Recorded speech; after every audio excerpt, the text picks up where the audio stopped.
नमस्कार मित्रांनो, मराठी क्राईम स्टोरीमध्ये आपलं स्वागत आहे.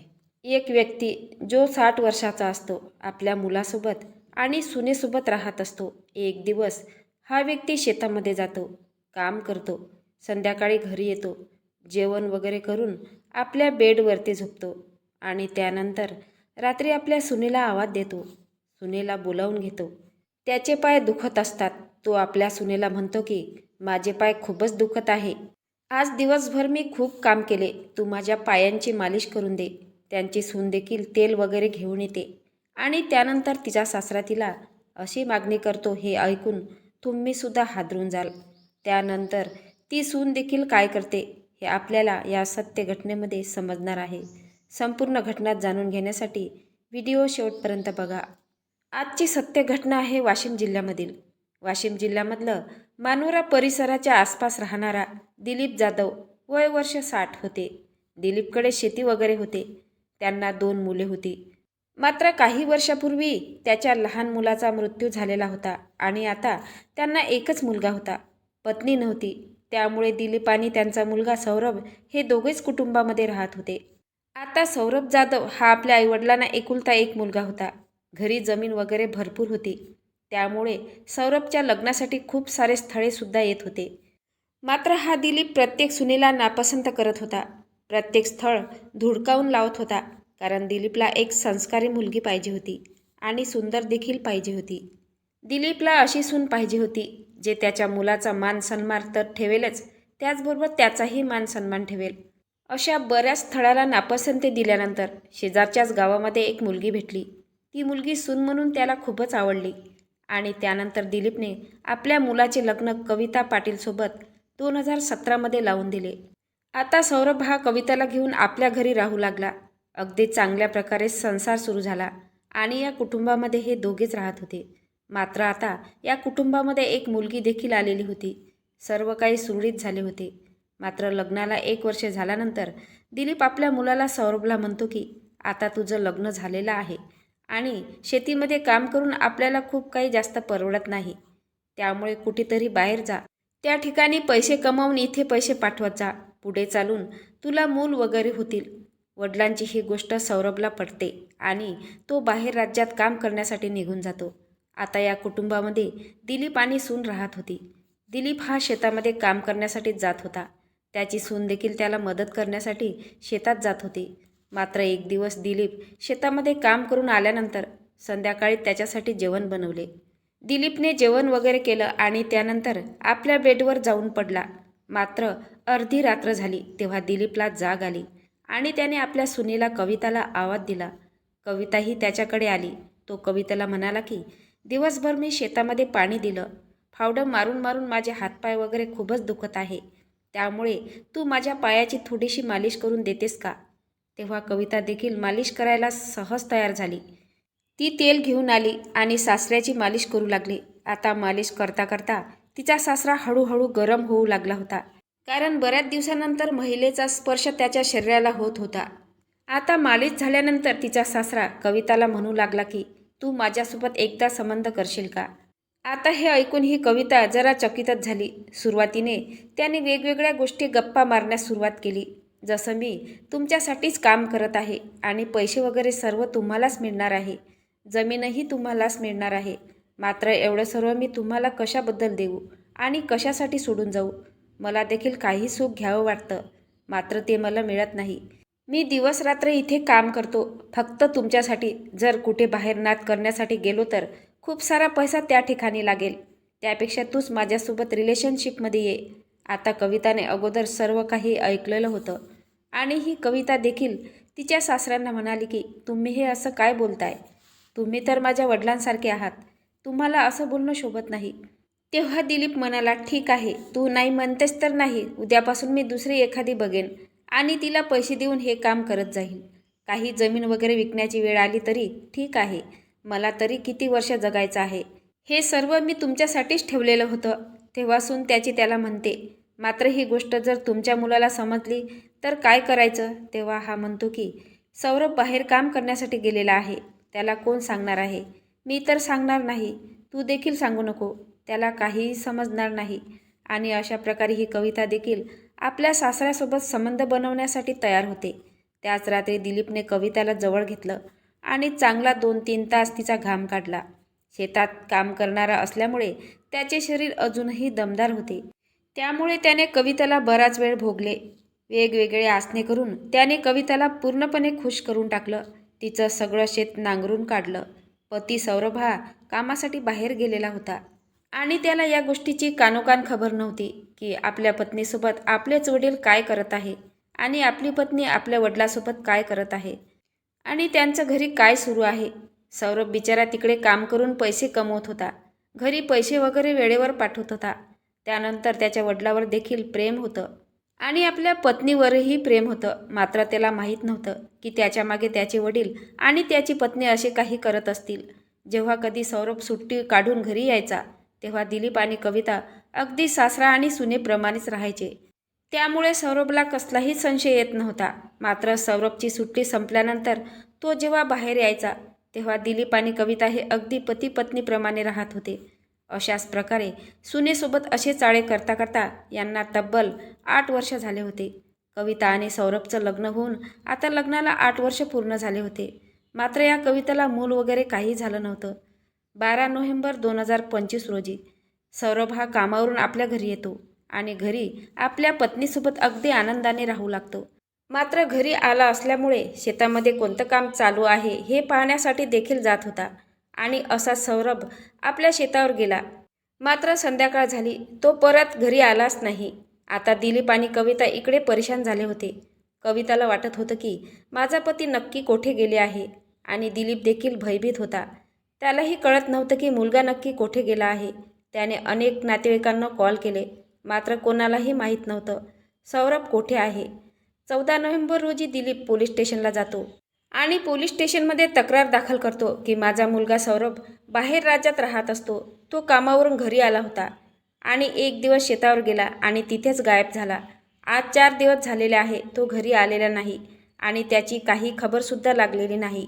आता पोलीस तक्रार लिहून घेतात आणि पोलिसांचा तपास त्या ठिकाणी सुरू होतो. गावाजवळ उसाचे एक शेत असते. त्या उसाच्या शेतामध्ये काही शेतकरी जात येत असतात. शेतकऱ्यांना कसली तरी दुर्गंधी येऊ लागली. त्यानंतर ते पाहण्यासाठी जातात तर त्या ठिकाणी एक मृतदेह पडलेला असतो. तर ते पोलीस स्टेशनमध्ये संपर्क साधतात. पोलीस टीम त्या ठिकाणी येते. दिलीपने पोलीस स्टेशनमध्ये तक्रार तर दाखल केलेलीच होती, त्यामुळे त्याला देखील त्या ठिकाणी बोलावून घेण्यात येते. त्याच्या मागोमाग सौरभची पत्नी कविता देखील येते. तो मृतदेह सौरभचाच असल्याचं स्पष्ट होते. कविता त्या ठिकाणी खूपच रडत होती. ती बेशुद्ध होण्याच्या स्थितीत येत असते. दिलीप पोलिसांना म्हणतो की याला नक्कीच बिबट्याने फाडले आहे, कारण सौरभच्या शरीरावर बिबट्यांच्या नखांच्या खुनासारख्या निशाणी दिसत होत्या. त्यामुळे पोलिसांना देखील सुरुवातीला तसेच वाटत होते. एक तर उसाचे शेत शेजारी होते, त्यामध्ये सौरभची जी स्थिती, त्यामुळे प्रत्यक्षदर्शनी तसेच जाणवत होते. मात्र पोलिसांनी सुरुवातीला सौरभच्या मृतदेहाचे पोस्टमार्टम केले आणि त्यानंतर पोस्टमार्टम रिपोर्टमध्ये काहीतरी वेगळंच समोर आले आहे. पोस्टमार्टम रिपोर्टमध्ये सौरभला बिबट्याने मारल्याचे काही आढळून आले नव्हते, तर त्याच्यावर जोरदार वार करण्यात आले होते. त्याची हत्या करण्यात आलेली होती असे स्पष्टपणे दिसत होते. पोलीस आपली कारवाई अगदी व्यवस्थित आणि बारकाईने करत होते. मात्र त्या ठिकाणी कोणताही ठोस पुरावा त्यांना सापडत नव्हता.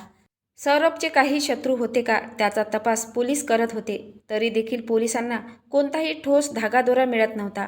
2 दिवसांनी सकाळची वेळ असते. सकाळी कविता पोलीस स्टेशनला हजर होते आणि पोलिसांना सांगू लागते की माझ्या पतीची जी हत्या झाली आहे ती हत्या दुसरं तिसरं कोणी नाही तर माझे सासरे दिलीप यांनीच केलेली आहे. जेव्हा पोलीस हे ऐकतात तेव्हा पोलीस देखील हादरून जातात. एक बाप आपल्या मुलाला कसा मारू शकतो. पोलीस दिलीपला अटक करतात आणि पोलीस स्टेशनला घेऊन येतात. मात्र दिलीप हे मान्य करायला अजिबात तयार नव्हता. जेव्हा त्याला पोलिसी खाक्या दाखवला आणि जेव्हा त्याला त्याच्या सुनेसमोर दांडे बसू लागले तेव्हा मात्र तो पोपटासारखा बोलू लागला आणि जे नको सांगायला होते ते देखील त्याने पोलिसांना सांगितले. दिलीप पोलिसांना सांगू लागतो की मी माझ्या मुलाचे लग्न लावून दिले होते, कारण कविता खूप दिसायला सुंदर होती. लग्नानंतर 1 वर्ष असं तसं गेलं आणि 1 वर्षानंतर मी सौरभला कामानिमित्त बाहेर पाठवून दिलं. त्यानंतर माझे आणि माझ्या सुनेमध्ये अनैतिक संबंध निर्माण झाले होते. सौरभ अनेक वेळा आपल्या घरी यायचा. आता त्याला काहीही कळत नव्हतं. मात्र जेव्हा तो नोव्हेंबरमध्ये घरी आला आणि त्यानंतर एक दिवस तो शेतामध्ये गेला, तेव्हा त्याचे वडील आणि कविता हे दोघे घरीच होते.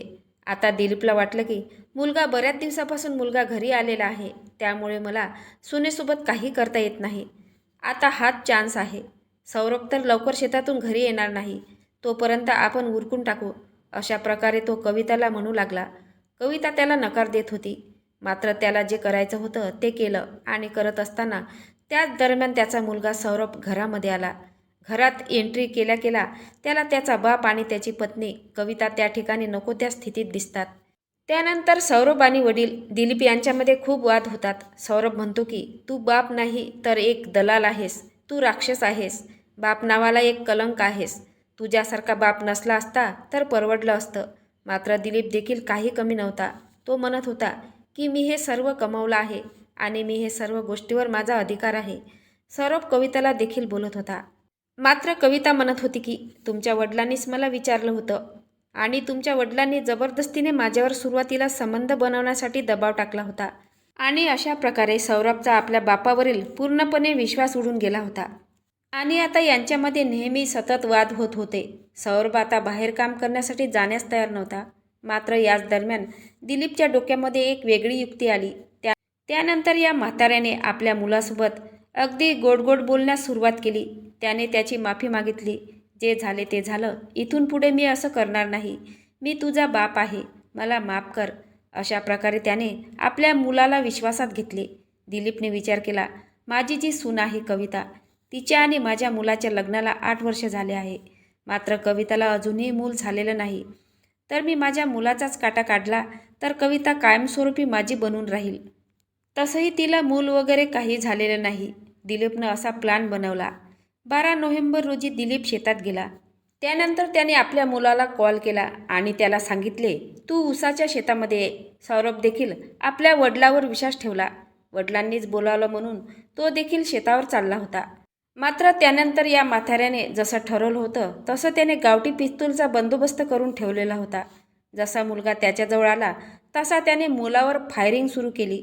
मात्र मुलगा इतका चपळ होता की त्या म्हाताऱ्याकडून त्याला गोळी लागली नाही. त्यानंतर मात्र तो चिडलेला म्हातारा ठरवूनच बसला होता की मुलाला या जगात ठेवायचं नाही. त्याने शेतात असलेलं फावडं उचललं आणि फावड्याने आपल्या मुलावर वार केले. तोपर्यंत वार करत राहिला जोपर्यंत मुलाचा मृत्यू झाला नाही. जेव्हा मुलाचा मृत्यू झाला तेव्हा त्याने या मृतदेहावर असे निशाण बनवले जेणेकरून बघणाऱ्यांना वाटले पाहिजे की बिबट्याने याच्यावर हल्ला केला. एकतर ऊसाचं शेत जवळ होतं, त्यामुळे सर्वांना बिबट्याचा संशय येईल. जेव्हा हा मृतदेह पोलिसांना आणि गावकऱ्यांना दिसला तेव्हा देखील दिलीप हेच म्हणत होता की माझ्या मुलावर बिबट्याने हल्ला केला आणि माझ्या मुलाचा त्यात मृत्यू झाला. आणि धक्कादायक म्हणजे हे सर्व कांड जन्मदात्या बापानेच केलं होतं. आपल्या सुनेसोबत संबंध ठेवण्यासाठी त्याने स्वतःच्या मुलाचा घात केला होता. एका रात्री त्याने सुनेला जवळ घेतलं आणि तिला सांगितलं की तो आपल्या दोघांच्या संबंधामध्ये आडवा येणारा काटा होता. आता आपण दोघे कायमस्वरूपी एक झालो. तू नेहमी माझी बनून राहा. तुझ्यासाठी मी माझ्या मुलाचा खून केला आहे. आता ही गोष्ट जेव्हा कविता ऐकते तेव्हा कविताला खूपच मोठा धक्का बसतो. कविता दिलीपला म्हणते की मी तुमच्यासोबत संबंध ठेवत होते, मात्र तुम्ही माझ्या नवऱ्याला असं मारायला नको होतं. तुम्हाला त्याला मारण्याची काहीही गरज नव्हती. तेव्हा दिलीप तिला त्या ठिकाणी शांत करतो. जर तू आवाज केला तर मात्र खैर नाही. मी काहीही करू शकतो. आता कविता देखील हुशार होती. ती त्या ठिकाणी काहीही बोलली नाही. जर तिने जास्त काही बोलली असती तर तिचा देखील काटा त्याने काढून टाकला असता. रागामध्ये माणूस काहीही करू शकतो. कविता सकाळ होण्याची वाट बघते आणि जशी सकाळ होते तशी पोलीस स्टेशनला पोहोचते आणि त्या ठिकाणी सासऱ्याचा सर्व कारनामा ती पोलिसांना सांगते. जेव्हा पोलिसांना हे सर्व समजतं तेव्हा पोलीस देखील त्या ठिकाणी हैराण होऊन जातात. आजकाल जगामध्ये काय काय ऐकायला येतं आणि काय पाहायला मिळत आहे. त्यानंतर पोलिसांनी ती गावठी पिस्तूल जप्त केली आणि त्या म्हाताऱ्याला देखील अटक केली. मित्रांनो, या म्हाताऱ्याने क्षणिक सुखासाठी नात्याला कलंकित केलेलं आहे. या कलियुगामध्ये कोणावर विश्वास ठेवायचा आणि कोणावर नाही याचा मात्र प्रश्न पडलेला आहे. अशा लोकांपासून सावध आणि सतर्क राहिले पाहिजे. तुम्हाला या घटनेबद्दल काय वाटते नक्की कमेंट बॉक्समध्ये सांगा. नवीन असाल तर चॅनलला सबस्क्राईब करा, लाईक करा. भेटूया पुढल्या व्हिडिओमध्ये. जय महाराष्ट्र.